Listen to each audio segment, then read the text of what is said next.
The world is made up of giant pools of capital. And one way to look at the history of Bitcoin is looking up how Bitcoin is breaking these pools and unleashing them into Bitcoin one by one by one. Savings accounts, sovereign funds, balance sheets, ETF. We have been on an absolute tear over the last 2 years on cracking open these traditional capital pools and bringing them into Bitcoin. So I think across the board, besides the halving cycle every 4 years, everything has changed. I have my Bitcoin account, and that's my true long-term savings account. That is my social security. That is my house. That is my 401k.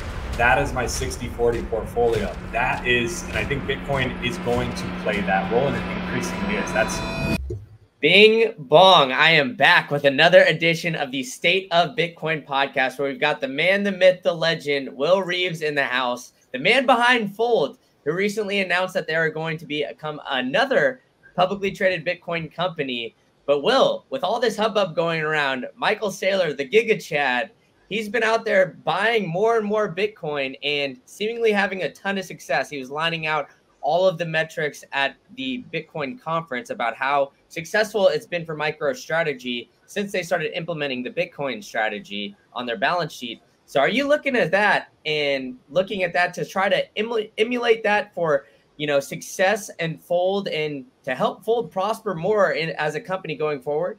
I mean, I think we're just on the heels of Saylor's $1 billion smash buy that he just did. So to some extent, I think myself, the rest of Bitcoin companies, and for that matter, everyone who is interested in Bitcoin at all looks at that. And definitely that is Giga Chad status. That is triple maxi. That is a legendary move. And, for us, we've always looked at Saylor as an absolute example for, how to use public markets and what value in what ways can you give value back to shareholders using Bitcoin, not just about being a Bitcoin company, but other ways. His playbook about accumulating Bitcoin via convertibles, his playbook that he just released on increasing sats per share as the #1 core KPI for us is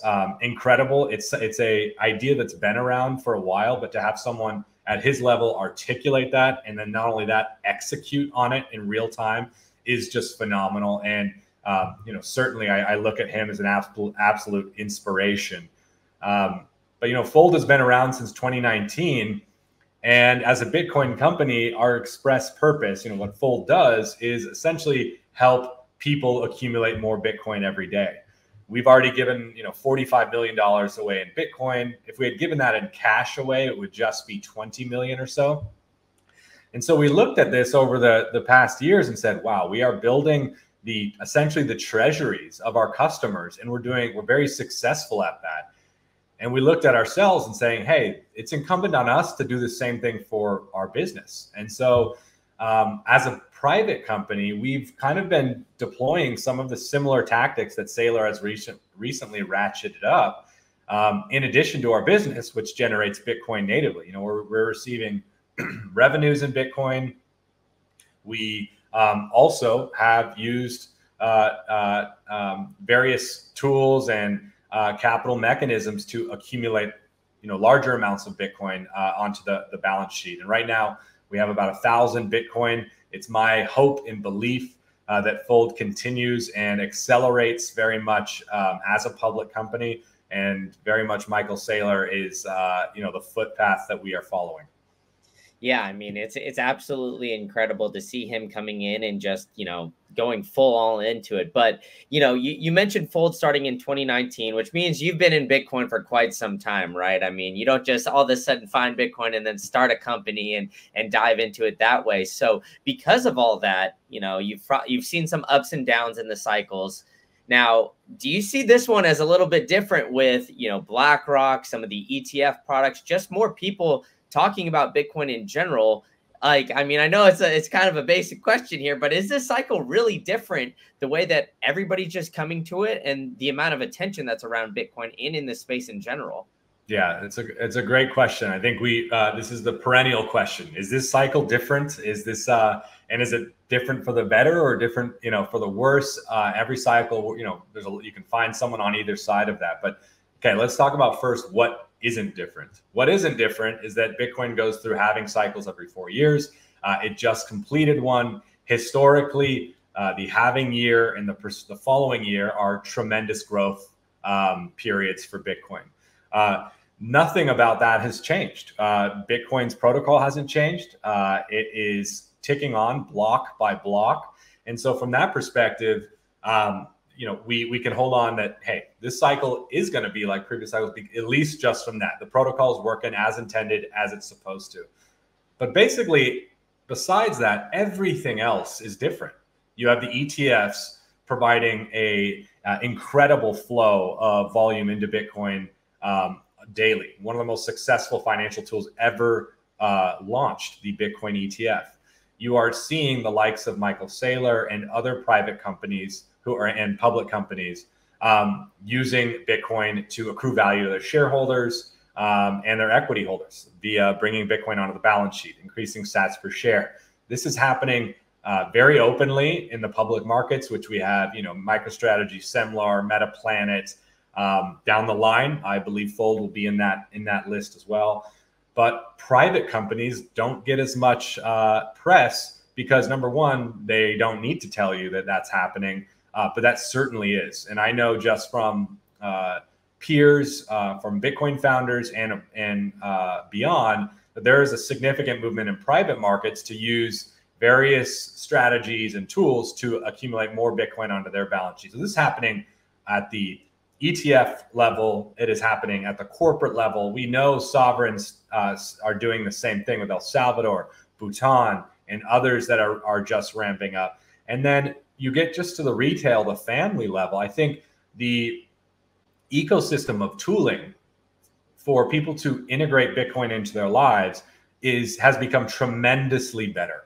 The products are better. They provide more value. They're easier to use. They can reach much broader audiences. It's no longer having a bank account here, an exchange here, and sending funds all over the place. And hopefully, you can get something done in 5 days. It's now download an app. 5 minutes later, you have bought Bitcoin, and you have various ways of using that Bitcoin, whether it's to hold or to use.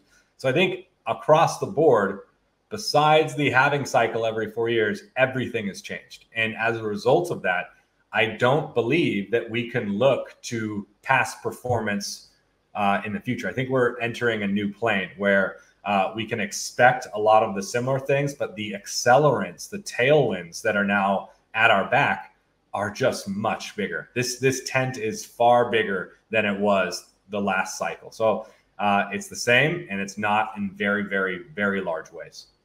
Yeah, it's interesting because we did have the all-time high, just a small one, hit a little bit before the halving period this time around, which hasn't happened before.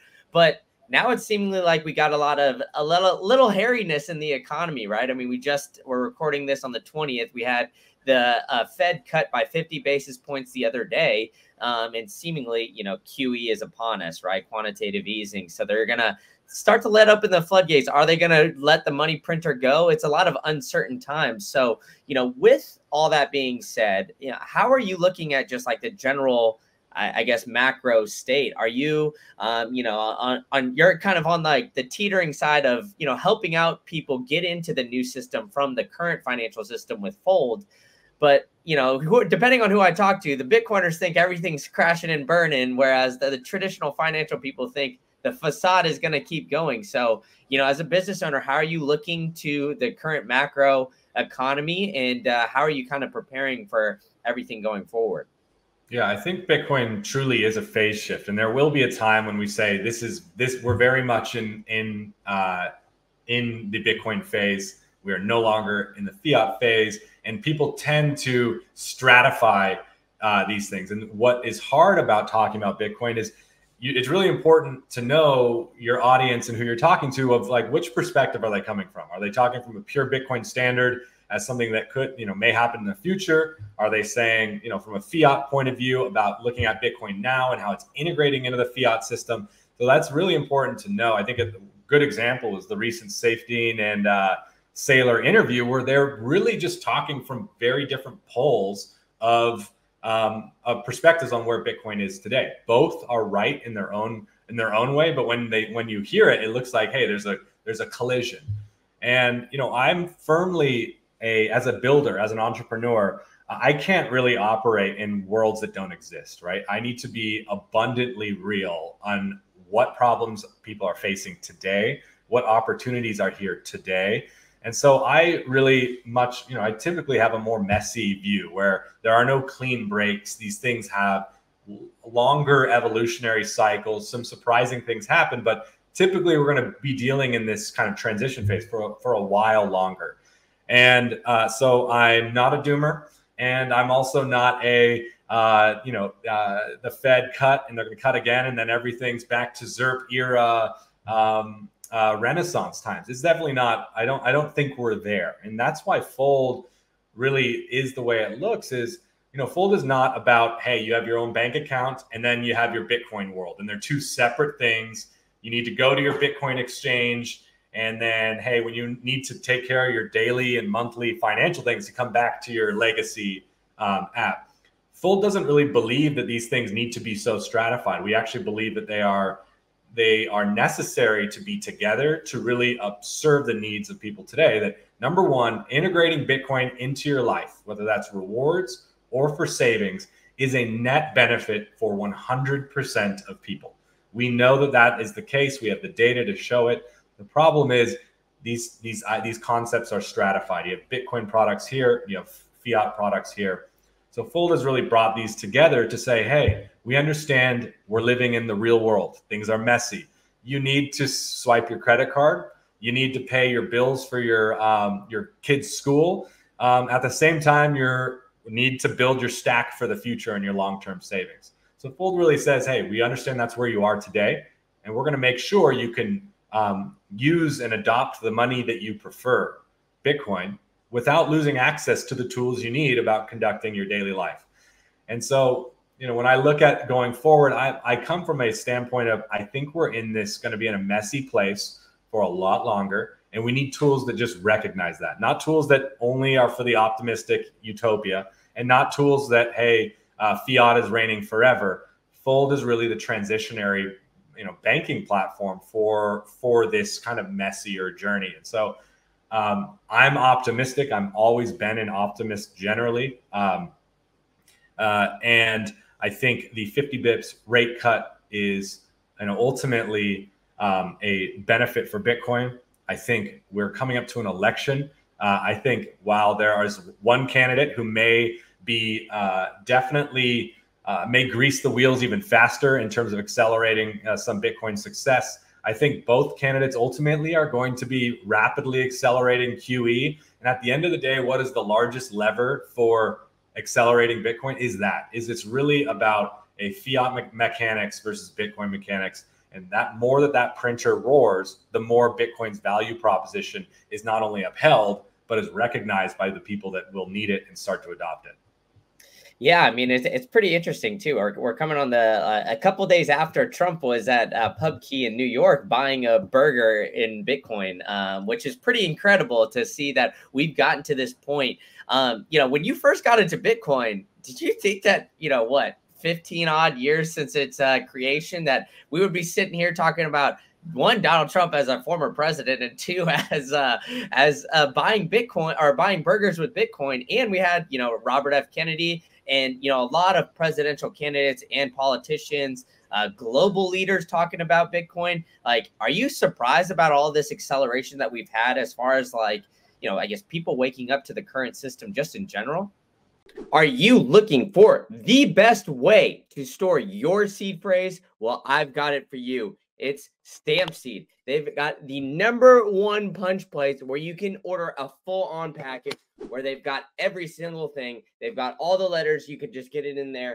And they've got this sick hammer, which they've engineered to make it so easy for you to punch in that titanium steel plate and store your seed phrase in the most secure way possible. So go ahead and get your Bitcoin off of these exchanges and use Promo code Green Candle for 15% off. They're helping power the show. They've got the Bitcoin logo. You can punch it into your seed phrase as well. If you could see it here, they've got a lot of cool stuff. And now I'm helping empower you to get your Bitcoin off an exchange utilizing Stamp Seed and storing your seed phrase in the most secure way possible. Now get to it. All right, back to the show. Yeah, I think there's two aspects that we talked just now about. Hey, Bitcoin is becoming understood as a powerful tool, financial tool for sovereign nations, corporations, family, personal finances, really down the stack. Bitcoin can improve and fix things. But the other side of that is quietly chugging along. There's this whole group of people who have adopted it. There's the network of Bitcoin is both the asset and the people that are actually engaging with it. And I think what we've seen this year is we've seen in the mirror that we are no longer a fringe group, but we are a group of people that not only wields incredible financial strength and influence, but there's a lot of us. We are not only large voting blocks that can be mobilized relatively easily. And I think that's why you've seen a lot of this talk of, hey, I'm a single issue voter. Bitcoin is my issue. From people who may have been on blue side or red side or whatever side, they're now saying I'm a single issue voter. And a lot of that is a recognition of how powerful Bitcoin has become, not just from the asset and the price charts, but from a cultural standpoint. And I was, I was had the benefit of being at PubKey a few days ago when we got to see the cheeseburgers and Cokes bought with Bitcoin. And it was an absolute trip to see where we have gotten to. And, I remember when I first started, another good example is the Nashville conference.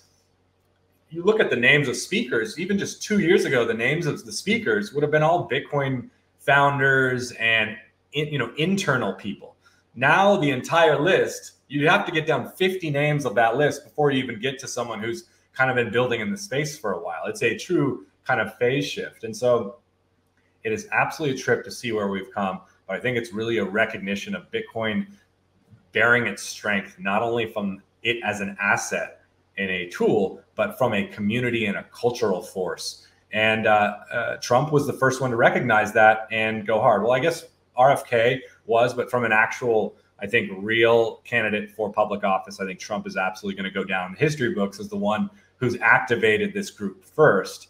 It's going to be one that I believe Bitcoiners from now on in every election in 4 years, 8 years, 12 years are going to be recognized as a very powerful constituency that they're going to be vying for. And that is a great thing, because a lot of us like to say Bitcoin is apolitical, and that is true from a protocol level. But from someone who has run a company, who's subject to regulations and is subject to the whims of politicians, from someone who is saving in Bitcoin, there are a lot of political forces that have not been friendly to us in our journey. And at a certain point, that does make us political. And I think Bitcoiners are really realizing that we have capital, we have power, and now it's about how to wield it.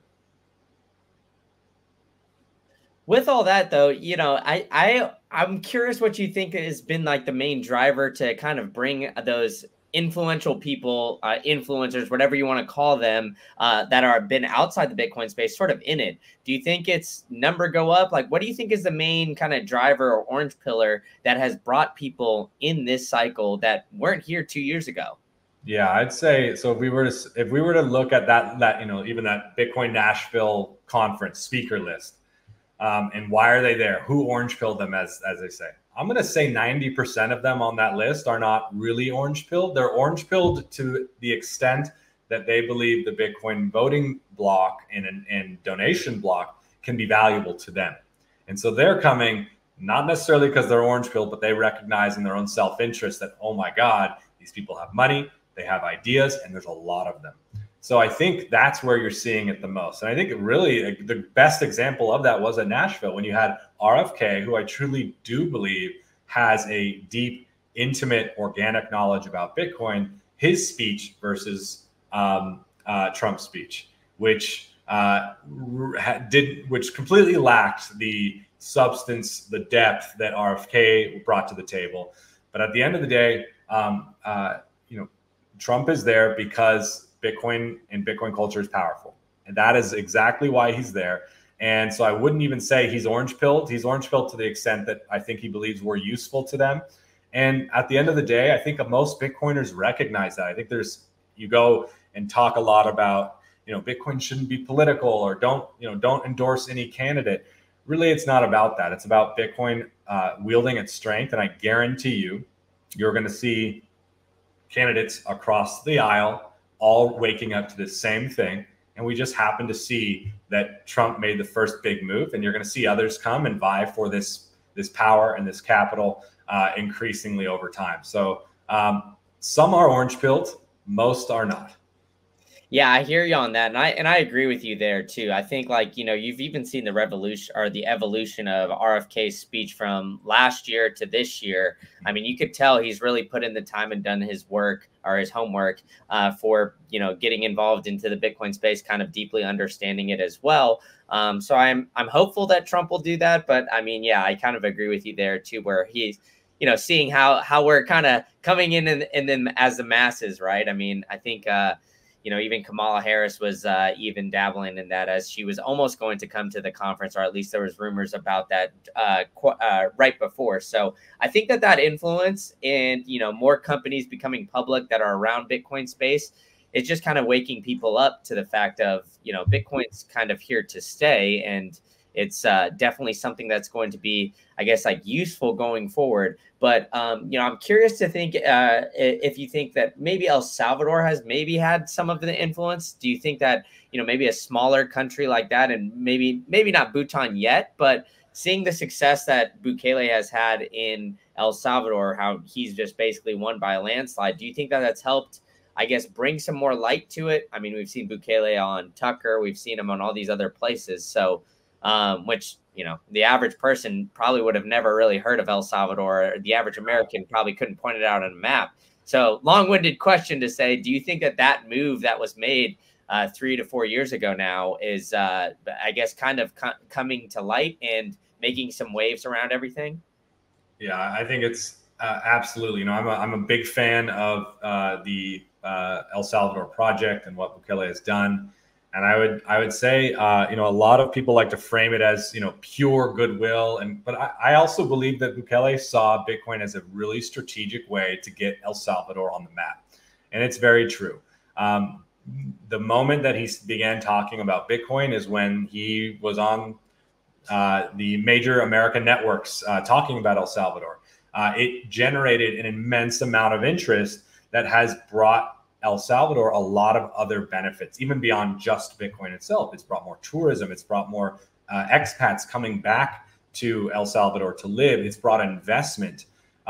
It's brought tourism. So absolutely, Bitcoin is one of those things of it preys upon your own self-interest, and it benefits from you thinking you're taking advantage of it, right?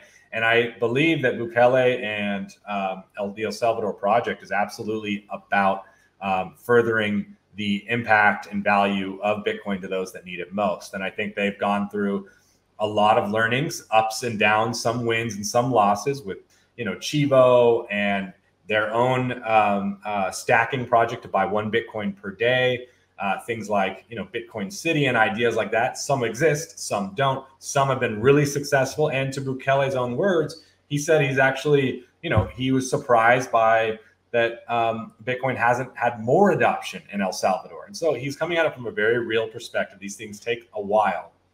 But I think ultimately Bitcoin provided El Salvador a wonderful way to get on the map, and a way for long-term that they can totally reinvent their country. And I think both are true, both are fine. And that combination of this, hey, immediate short-term self-interest and long-term setting up for, a good financial picture, I think are going to be there across all parties, countries, boardrooms that choose to adopt it. Yeah, and I definitely think that more is to come here. But you talked about some of the ways that El Salvador experienced. I want to get into some of the ways that you've experienced, like working in Bitcoin through Fold. Obviously, you guys started in 2019. You saw the big COVID crash down to 4K, then the run up, and then the crash down, and then now we're kind of sitting at where we were, 4 odd years ago, with the thought that we're going to break out of here soon. So, how has it been? Not only being like an entrepreneur, but being an entrepreneur in Bitcoin, does it age you a little bit, or what's it like with all the volatility of just everyday life and the combined with the volatility of Bitcoin? Yeah, I'd say early on, and you see this with a lot of other founders and people building on Bitcoin, is that you come to realize after a certain amount of time that you cannot control Bitcoin, and Bitcoin will always surprise you. It'll rip you to the upside and to the downside. It will, get in the way of your best laid plans. It will unexpectedly bring opportunities to you that wouldn't have been there before. And so it's this really interesting thing to be building a business around, something that is truly untamable and that you can't. So you have some founders who said, especially earlier, I'd say, 2013, 2017 founders, some of them said, hey, I can change Bitcoin. I can tame it. I can bring down fees. I can do all these things so that my business is more on steadier ground. We know what happened to those people who wanted to change Bitcoin. It didn't work out well for them. And really what we see is those that have, and then we have other companies who said, hey, I'm not going to highlight Bitcoin. I'm going to highlight everything else. Coinbase is a great example of that. Essentially, Bitcoin is a marketing tool to get in. But in terms of once you're in, you just go download that app, and you're going to very quickly see that Bitcoin probably occupies maybe 5% of the UI of that app. It's most other tokens and yield and coins and all of that. And they went that way. And what happened to them was Bitcoin wasn't a focus. So it's not a big piece of their balance sheet. If Coinbase had been stacking since day one, they may have over 1 million coins on their balance sheet alone and could be on their way to being the most valuable company in history, world history. So you have two paths so far. Those that want to change it, those definitely didn't go well. They're not doing well. You have those who decided, hey, Bitcoin is volatile, the upside. I need to make my own weather. I'm going to go and focus on all the other things. Coinbase is a good representative of that. And I think Fold, and there's a group of other companies that fit in this category, have said, hey, we're not going to change Bitcoin, but we're going to make Bitcoin the center of this, because Bitcoin is the fastest growing network. It's faster growing than the internet. It is the best and most recognizable brand globally. There's nothing better that we could be working on, and it works as intended. It is proven to be something that has been a wonderful investment when taking into account a longer term savings horizon. And so to do that, though, you need to build a company that can operate and survive around Bitcoin's violent transitions up, down, sideways. And that means that companies are much stronger. They're more resilient. They're longer term planners behind it, and ultimately stronger companies. And some of it was a harder, slower uphill battle to start. But I feel like all that work that Fold has put in and other Bitcoin companies have put in, I believe, is going to set them apart in the future, and really will start to take center stage of the story of Bitcoin and how to access it. And so it was being in the space, you get to see a lot of people, a lot of companies, everyone trying everything, but I wouldn't change, the decisions that we made for absolutely anything, because I think it's really positioned us to be where we are today on the eve of becoming one of the first, the first Bitcoin powered financial services company listed on the stock market. And that's all the result of staying very focused and building a company that's resilient enough to be built on something that is extremely unpredictable in the short term.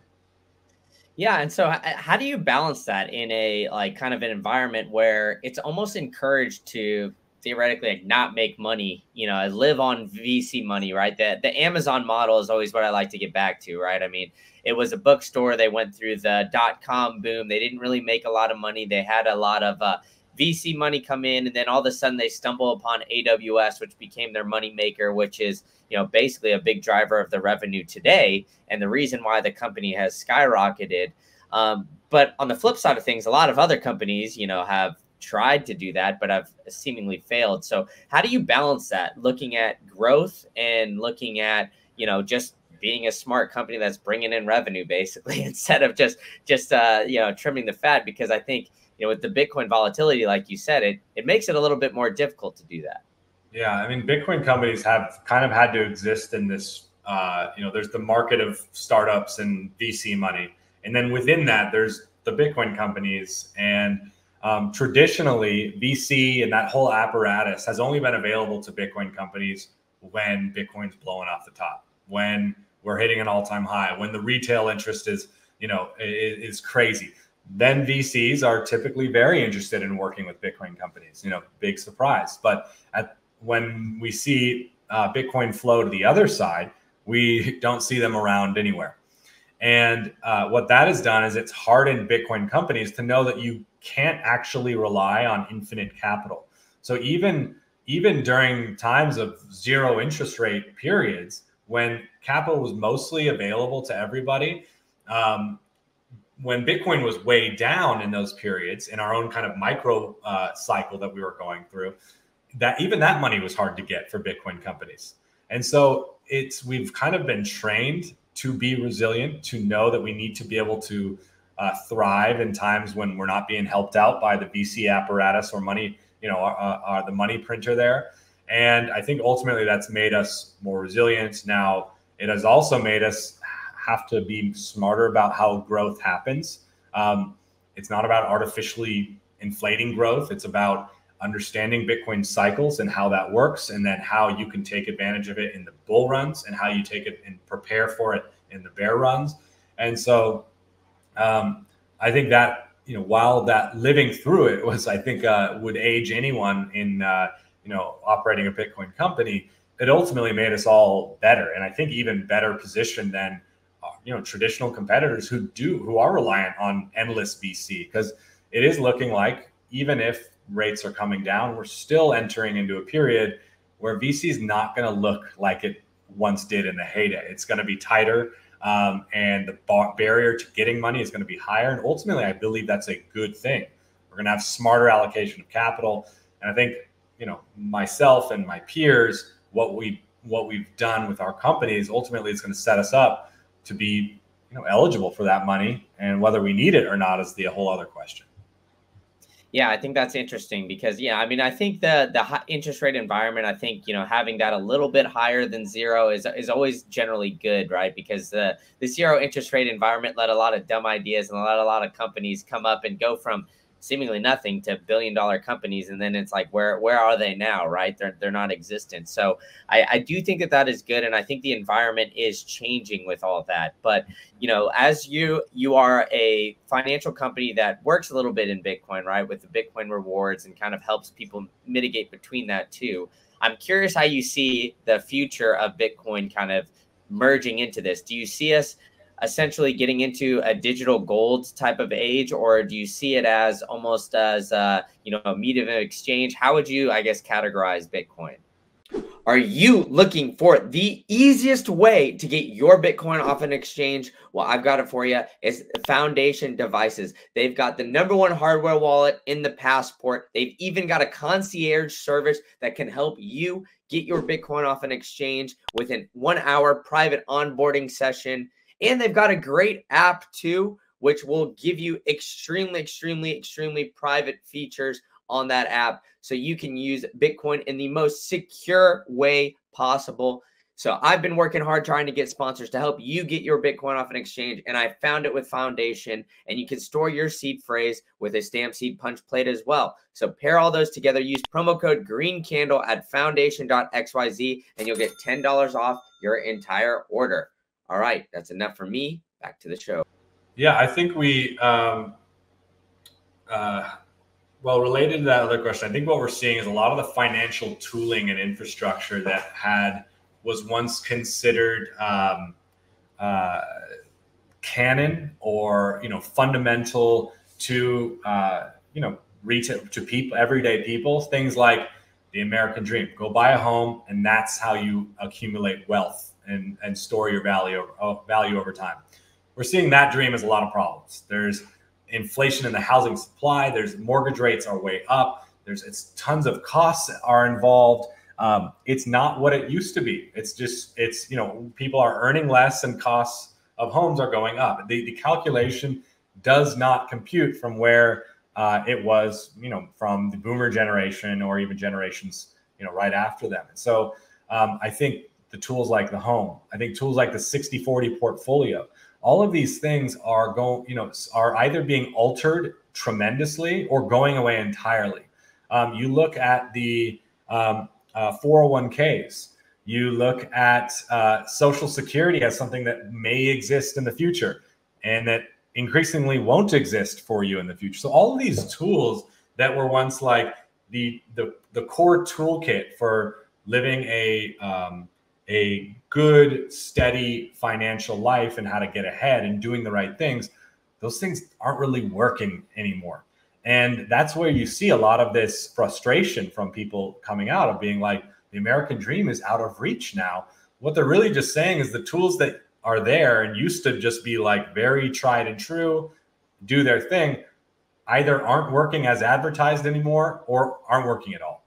And the market and people need these tools to get ahead. If you're in a society where you are fundamentally about inflating the currency supply, and that's part of your economic setup, you need to have assets that allow people to beat that, right? Or else you're just tremendous, you're always going down. Why Bitcoin is such a powerful tool is it almost is the perfect timing and tool that's available to everybody. You don't need to get a credit score. You don't need to have enough for a down payment. You don't need to have a job so you can, have someone match your 401k from your employer. You just need to buy Bitcoin. And I think Bitcoin will become part of that fundamental tool set that everyone accesses. I believe it is going to be I have my dollars, which I manage my short-term needs with. I spend my bills, I buy things with my dollars, but ultimately right next to my dollar savings account that may generate some, yield on, I have my Bitcoin account. And that's my true long-term savings account. That is my Social Security.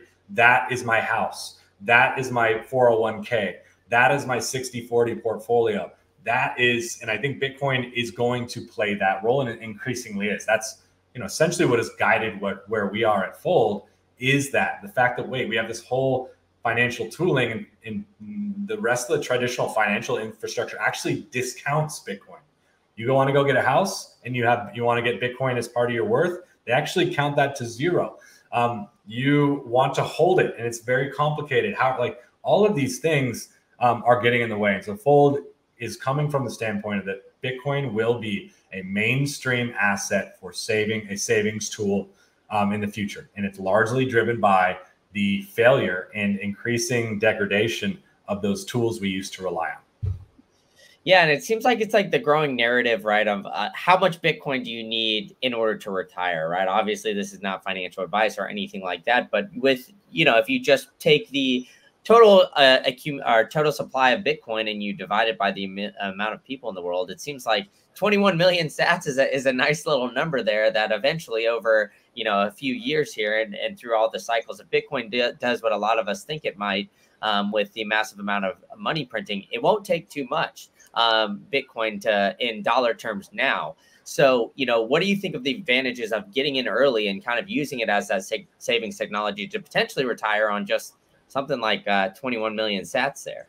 Yeah, I think that has also been a core thing when building Fold. How do you get people to care about money is a really hard thing, because number one, typically people don't even think about money. It's almost like someone thinking about oxygen around them. It's just like, I don't think about it. I just breathe and I do it. And you don't really think about it until you actually breathe fresh air up in the mountains. Like, holy shit, this is good. This is good oxygen. Same thing with money. And Fold's, what we've seen in the data is that people have a hard time adopting Bitcoin because either the tooling is complicated or most likely they just don't get it. There's an educational barrier that is there and that keeps a lot of people out. And what Fold found out is that that is true. But the way to kind of bypass that is to give people a way to accumulate Bitcoin risk-free, passively, and in a way that they can build skin in the game without really making that hard decision of should I buy Bitcoin or start allocating to Bitcoin. And that's where rewards came in, and it's been a tremendous success. And now we look at users that have been with us for since 2019. Entire purchases that they have made, new set of golf clubs, dinners at this restaurant, are now free because the rewards they earned on those have now outpaced the original purchase price of the item. Once people start to see that, they say, wow, okay, well, what is it about Bitcoin that this has happened? This isn't like a short-term like candle wick up in 6 months. I've been using Fold for 3 years. And this is the case. I've gone up and down, but at the end of this time, I am clearly something is going on here. And that leads them deeper and deeper and deeper down, looking at Bitcoin. It's a much easier way to sell people in versus, just full on, read the Bitcoin standard. That works for some people, but really for the most part, mainstream people really just, I need to see the value of my life, and how we get them to see that value is the whole trick and the whole secret on how to do. But ultimately, the tooling is all there. That those barriers are a lot less than they used to be. Yeah, and I think just from the more touch points that everybody has too, right? I mean, like I said, take what you want about the ETFs, right? Obviously, I don't think that's the best way to store your Bitcoin or anything like that, but it's another touch point that mainstream media is talking about it. Trump's talking about it. RFK is talking about it. All these people are starting to talk about Bitcoin. And at a certain point, somebody's like, okay, I've heard enough about this. Let me dig into this, because I don't know about you, but I find it hard to believe that there's a lot of psychopaths out there that heard about Bitcoin for the first time and then all of a sudden went balls deep into it and just went balls to the wall and just, reading everything about it. So I just think the more touch points that everybody can have with Bitcoin, the better. And I think that, that just is another way to get people in with all of that. So, with the response of the faucets and everything, I mean, I've been using Fold for a while for just the faucet. The wheel has been outstanding. So how did you guys come up with that? And, what has been the overall response with just having some like fun interactions with that, to get people like onboarded into the Bitcoin or into Bitcoin, excuse me. Yeah, I think some history on Bitcoin for people who might not know it is that, as recently, I mean, still some exist. Clearly, Fold still does, but back in 2013 to a couple of years after Bitcoin was released, there was a proliferation of these sites that just gave Bitcoin away for free. There's literally sites where you could get, I think, 1 to 5 Bitcoin. You just input your receive address and it sends you Bitcoin right to your wallet. 1 to 5 Bitcoin for free as a faucet. Crazy to think of today.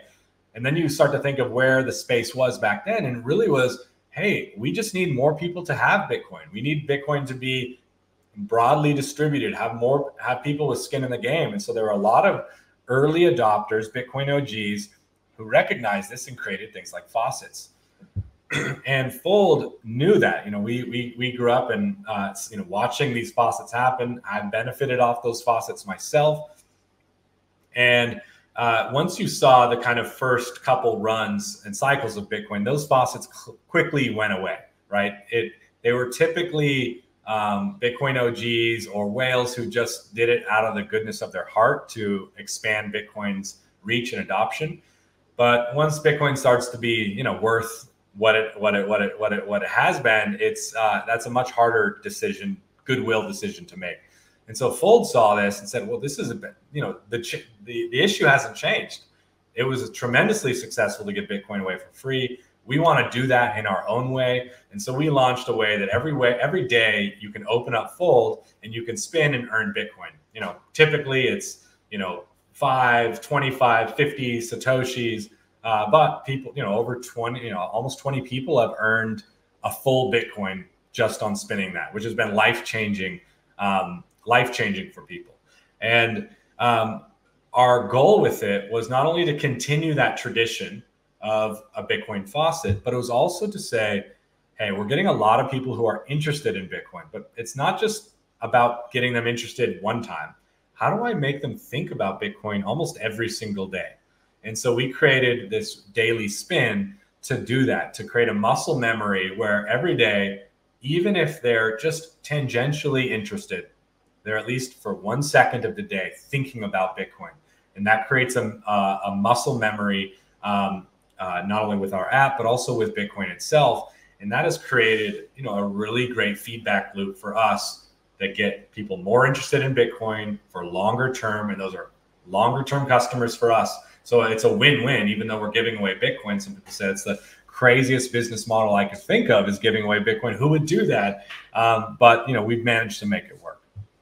Yeah, 100%. And we're actually giving away some sats on this episode. So yeah, I'll put it up on the banner here, but you can use the foldapp.com/r/green candle and you'll get, I think it's like 21,000 spins or something crazy. You have the opportunity to win. So with all that, you could get some free Bitcoin and maybe even win a full Bitcoin. So I'm really excited about what you guys do. And with everything going forward, I think that Fold is just an awesome on-ramp and faucet and everything like that. But Will, we have a lot going on here just in general in the Bitcoin space. So I'm going to take one from my friend Ben Sessions over here. Why are you bullish going forward? What makes you most bullish going forward here and going into this last quarter of this year? Yeah, I think there's so much to be bullish about. I think there's the bear case is very thin at this point. And we're going to be surprised by some bear swipes here and there, as Bitcoin always does. But ultimately, the world is made up of giant pools of capital. And there's, Bitcoin started, and the only capital pool that it had access to was like this small group of fringe cypherpunks who had money and savings accounts. And the pool that Bitcoin opened up was, hey, I can be new money for them. Or they want to play poker, I'll open up that pool of capital. And one way to look at the history of Bitcoin is looking up how Bitcoin is breaking these pools and unleashing them into Bitcoin one by one by one. Savings accounts, sovereign funds, balance sheets, ETF. We have been on an absolute tear over the last 2 years on cracking open these traditional capital pools and bringing them into Bitcoin. And these initial cracks that we've seen are only the first. There's only a couple countries who have adopted Bitcoin. There's only a couple corporations who have adopted Bitcoin. The ETF was very successful, but still not all brokerage firms even allow you to invest in the ETF. What we're about to see is that these first examples are going to have 10, 100, 1,000 other counterparts that are going to be showing up over the next year. And those are 10, 1,000x on the opportunity that it does for Bitcoin. And so I just look at this incredible infrastructure that has been built. These pools of capital at least have a straw in them. Those are now going to be opened up into essentially oil pipelines directly into Bitcoin. And that's all self-fulfilling. These are all things that are going to accelerate on top of each other. And so, I was in New York with a bunch of other founders that I've been building alongside for a long time, many, many years, through very bad and very good times. And it was just amazing to look around to see not only how far we've come with our products, but in terms of businesses, vision. And that's just my own corner. And I know that this is happening in so many other aspects, again, boardrooms, sovereign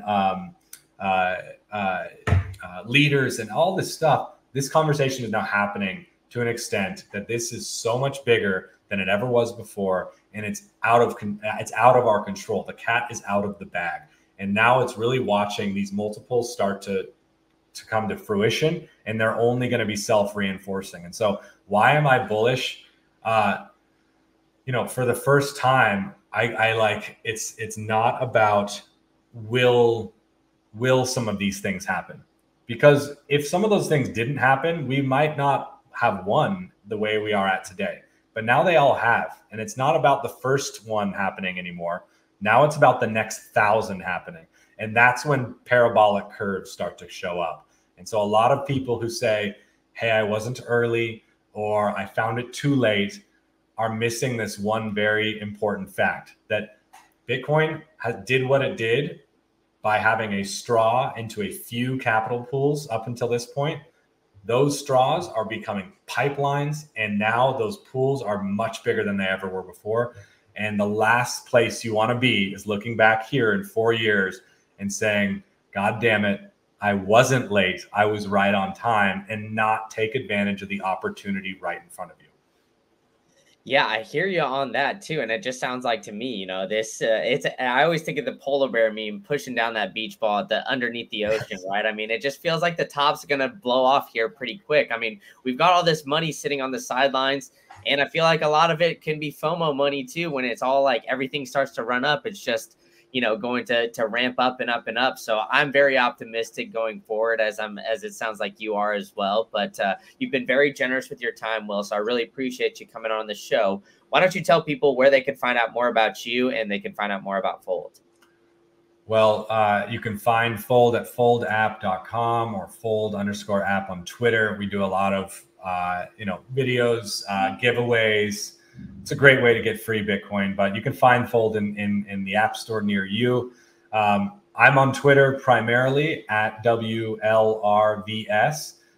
Let me know if you have questions about Fold. Let me know if you have questions signing up or anything. I frequently am in DMs helping people get through to the other side.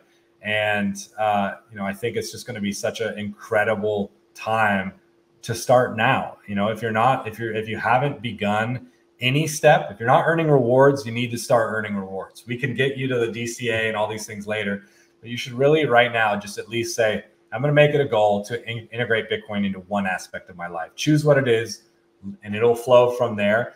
But really, there has been no better time and no less risky time to kind of get involved in Bitcoin just due to the tailwinds. That's my belief, and I believe that like we said, it's not just us talking about it. Presidents are talking about it. CEOs are talking about it. Friends are talking about it.